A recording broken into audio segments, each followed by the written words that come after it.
देश भर में पड़ रही भीषण गर्मी और हीट वेव से लोगों की हालत खराब हो चुकी है। इस बीच भारतीय मौसम विभाग ने अच्छी खबर दी है। मौसम विभाग ने बताया है कि दक्षिण पश्चिम मानसून गुरुवार को केरल में प्रवेश कर चुका है। मानसून अब पूर्वोत्तर भारत के अधिकांश हिस्सों में आगे बढ़ने लगा है। चक्रवाती तूफान रेमल की वजह से पहले से ही पूर्वोत्तर भारत में बारिश हुई है, जो अब मानसून के पहुंचने पर बढ़ने वाली है। मौसम विभाग ने बताया है कि मानसून इस बार समय से पहले ही केरल पहुंच गया है। इस वजह से केरल में तेज हवाओं के साथ भारी बारिश हो रही है। दरअसल कुछ दिन पहले ही चक्रवाती तूफान रेमल आया, जिसके चलते मानसून का फ्लो तेजी के साथ बंगाल की खाड़ी तक पहुंच गई है। यही वजह है कि अब पूर्वोत्तर की ओर भी बादल बढ़ने लगे हैं। रेमल के चलते शनिवार से ही पश्चिम बंगाल, उड़ीसा समेत पूर्वोत्तर भारत के कई राज्यों में बारिश देखने को मिली है। दिल्ली शराब नीति मामले में आम आदमी पार्टी नेता मनीष सिसोदिया को एक बार फिर से कोर्ट से झटका लगा है। राउज एवेन्यू कोर्ट ने गुरुवार को मनीष सिसोदिया और अन्य आरोपियों की न्यायिक हिरासत को 6 जुलाई तक बढ़ा दिया है। दिल्ली शराब नीति मामले में मनीष सिसोदिया की गिरफ्तारी पिछले साल हुई थी। उन्हें कुछ महीने पहले अपनी बीमार पत्नी से मिलने के लिए अंतरिम जमानत भी मिली थी। दिल्ली शराब नीति से जुड़े मनी लॉन्ड्रिंग मामले में अंतरिम जमानत की अवधि बढ़ाने को लेकर सुप्रीम कोर्ट से लगे झटके के बाद सीएम अरविंद केजरीवाल ने राउज एवेन्यू कोर्ट का दरवाजा खटखटाया है। मामले में गुरुवार की दफा 2 बजे सुनवाई हो सकती है। सुप्रीम कोर्ट की रजिस्ट्री ने बुधवार को ही आम आदमी पार्टी के राष्ट्रीय संयोजक अरविंद केजरीवाल की अंतरिम जमानत की अवधि 7 दिन तक बढ़ाने वाली याचिका को सुनवाई के लिए सूचीबद्ध करने से मना कर दिया है। कोर्ट ने कहा कि जमानत के लिए सीएम केजरीवाल को निचली अदालत जाने की छूट दी गई है, तो यह याचिका सुनवाई योग्य नहीं है। लोकसभा चुनाव 2024 के 7वें चरण के मतदान से पहले पीएम नरेंद्र मोदी ने गुरुवार को होशियारपुर में आखिरी जनसभा को संबोधित किया। इस दौरान उन्होंने कांग्रेस और इंडिया गठबंधन पर जमकर हमला बोला। पीएम मोदी ने कहा कि मैं देश भर में घूमकर आया हूं। देश ने मान लिया है कि तीसरी बार भी मोदी सरकार। आज देश में बहुत आकांक्षा बढ़ रही है। सरकार हैट्रिक लगाने जा रही है। 21वीं सदी भारत की सदी होगी। आज पंजाब के लोग विदेश जाते हैं तो देखते हैं कि वहाँ भारत के लोगों की छवि कितनी सुधर गई है। आज दमदार सरकार है। आज हम दुश्मन के घर में घुस कर मारते हैं। अब तो पंजाब भी कह रहा है कि फिर एक बार मोदी सरकार। भारतीय जनता पार्टी हैदराबाद लोकसभा उम्मीदवार ने एआईएमआईएम प्रमुख असदुद्दीन ओवैसी पर तीखा हमला किया और कहा कि वह नहीं चाहते कि मुसलमान जीवन में आगे बढ़े और अपने राजनीतिक लाभ के लिए उनका शोषण करना चाहते हैं। माधवी लता ने लोकसभा चुनाव जीतने का भी भरोसा जताया और कहा कि वह हैदराबाद में निश्चित रूप से जीत हासिल करेगी। मोदी भाई खटाखट खटाखट खटाखट 400 पार करेंगे और ये लोग फटाफट फटाफट फटाफट यहाँ से निकल जाएंगे। ये आरक्षण निकाल भी देना चाहते हैं और दिल से, जान से, खून से कॉन्स्टिट्यूशन का रक्षण करना चाहते हैं। राहुल भैया की पढ़ाई में कहीं तो गड़बड़ हो गई है। ये मैं कह रही हूँ, ये लोग भौंकला गए हैं। सुनो भाइयों, या प्रधानमंत्री जी का अपना मेडिटेट करने का, ध्यान करने का हक भी निकाल के फेंकना चाहते हैं। तो मैं रमजान के तहत हजरत अली साहब के जुलूस पे गई। उसका तो किसी ने, कोई हमारे हिंदू भाई कंट्रोवर्सी नहीं किया ना। अगर जिन जिन गड़बड़ों के वजह से अगर इधर इधर होता है तो हम कोर्ट तक जाकर फिर से हल निकाल के रहेंगे, लेकिन इसी साल हैदराबाद हमारा होकर रहेगा। जाग गया भारत देश, जाग गया भारत देश। अब नहीं चलेगा ये सब यहाँ पर। बस हम कहना चाहते हैं कि हम बहुत भाग्यशाली है कि काशी के नगरी में हैं हम, और बाबा शंकर भगवान काशीनाथ का आशीर्वाद भी है हमारे लिए, क्योंकि जैसे हम आए तब से यहाँ के लोगों का प्यार और यहाँ के लोगों का स्नेह इतना है कि हम, ऐसा लग रहा है हम अपने मायके आए हैं, कोई दूसरे जगह है नहीं। इतना प्यार और इतना जोश, जिस प्रकार से सूरज का गर्मी ऊपर निकलते जा रही है, इतने ही इनके अंदर ऊर्जा प्रधानमंत्री के लिए बढ़ता जा रहा है। बस हम क्या कहें।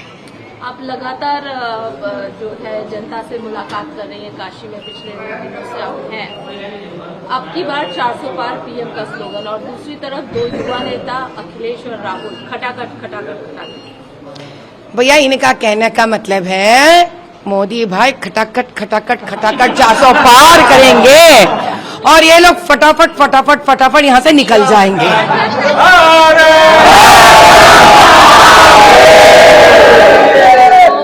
इस बार इलेक्शन में हमने देखा कई सारे मुद्दे हैं, खासकर आरक्षण एक मुद्दा जो बहुत ज्यादा हो रहा है। नड्डा जी ने कल भी साफ तौर पर कहा कि धर्म के आधार पर कोई आरक्षण हम नहीं देंगे। राहुल लोकसभा चुनाव के लिए अंतिम चरण की वोटिंग 1 जून को होनी है। इसके लिए आज यानी 30 मई को चुनाव प्रचार का दौरा थम जाएगा। इसके बाद प्रधानमंत्री मोदी 1 जून तक मेडिटेशन करेंगे। इसके लिए वो कन्याकुमारी के विवेकानंद रॉक मेमोरियल में रहेंगे। उनकी इस यात्रा पर विपक्ष के नेताओं ने सवाल उठाए हैं।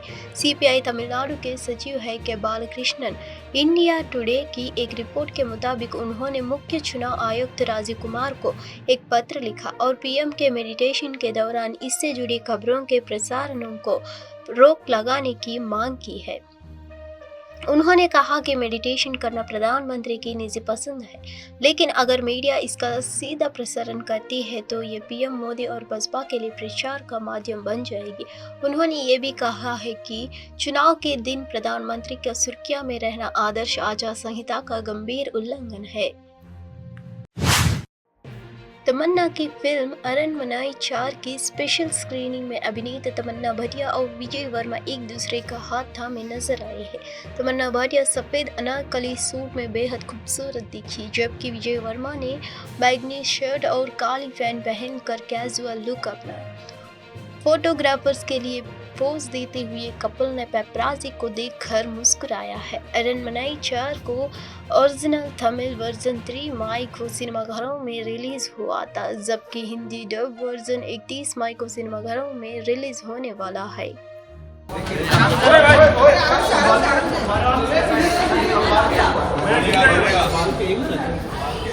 चलो भाई, चलो ओ दादा वीडियो चलो। अरे एक फोटो तो ले दे भाई भाई ये 12 सेकंड तमन्ना जी सामने देखिए, आपके तमन्ना जी सामने सामने आपके पीछे आ जाओ, चलो साइड से जाओ। थैंक यू गाइस जाने। अरे एक सेकंड,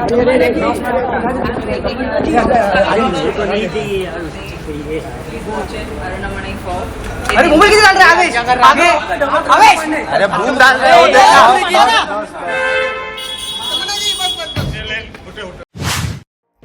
उत्तर पूर्वी दिल्ली संसदीय क्षेत्र से बसपा नेता और उम्मीदवार मनोज तिवारी ने कहा कि एनडीए ने अब तक 380 सीटें जीती है और 1 जून को मतदान के अंतिम चरण के बाद 400 पार कर जाएंगे। उन्होंने कहा, हम 380 पार कर चुके हैं और 400 का अखंडा हासिल करने के लिए हम बक्सर और ससाराम जा रहे हैं। पीएम मोदी लोगों के दिलों में बसते हैं, आप कितने रास्ते रोकेंगे? इंडी बिंडी ने बिया जैसा बिखर जाएगा।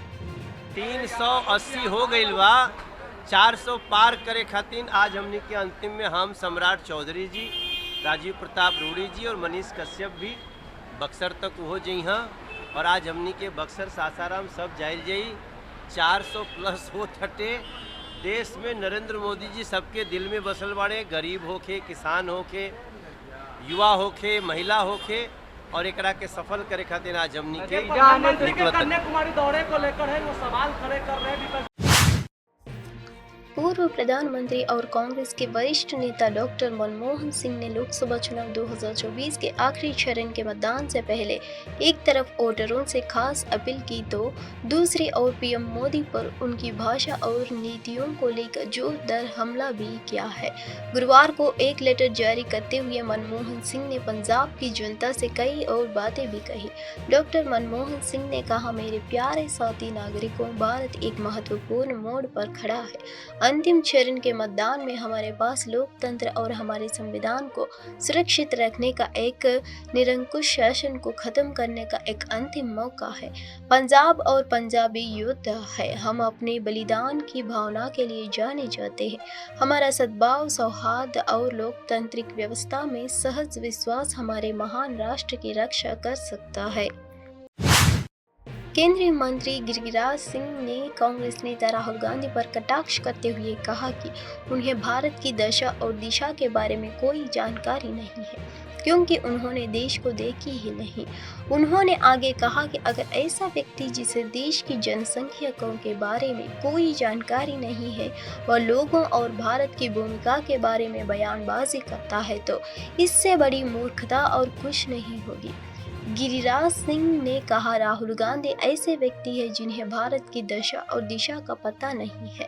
उन्हें हरी मिर्च और लाल मिर्च का भी पता नहीं है क्योंकि उन्होंने देश को देखा ही नहीं। अगर किसी व्यक्ति को इतना भी जानकारी नहीं है और वह देश के बारे में बयानबाजी कर रहा हो तो इससे बड़ी मूर्खता और कुछ नहीं होगी।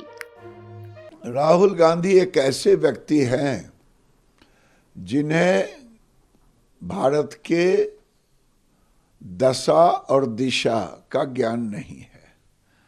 उन्हें हरा मिर्च और लाल मिर्च का ज्ञान नहीं है कि पहले हरा होता तब लाल होता कि पहले लाल होता तब हरा होता, क्योंकि उन्होंने देश को देखा ही नहीं।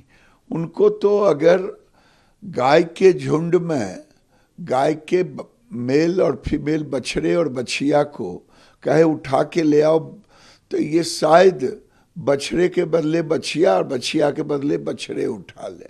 जिस आदमी को इतना ज्ञान नहीं है और वो देश पर आख्यान दे रहा हो तो मैं समझता हूँ इससे बड़ा मूर्खता और कुछ नहीं हो।